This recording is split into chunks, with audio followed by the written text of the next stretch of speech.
أعوذ بالله من الشيطان الرجيم నేను శపించబడిన బహిష్కరించబడిన శైతాన్ నుండి రక్షణ పొందటానికి అల్లాహ్ శరణు వేడుకుంటున్నాను.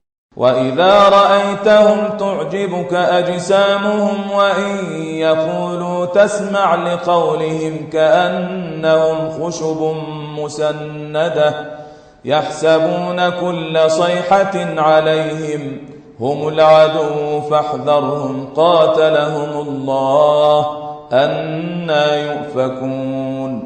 మరియు నీవు గనక వారిని చూస్తే వారి రూపాలు నీకు ఎంతో అద్భుతమైనవిగా కనిపిస్తాయి. మరియు వారు మాట్లాడినప్పుడు నీవు వారి మాటలను వింటూ ఉండిపోతావు. నిశ్చయంగా వారు గోడకు ఆనించబడిన మొద్దులవలే ఉన్నారు.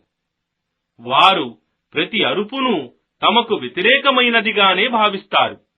వారు శత్రువులు కావున వారి పట్ల జాగ్రత్తగా ఉండు. అల్లాహ్ వారిని నాశనం చేయుగాక. వారెంత పెడమార్గంలో పడి ఉన్నారు.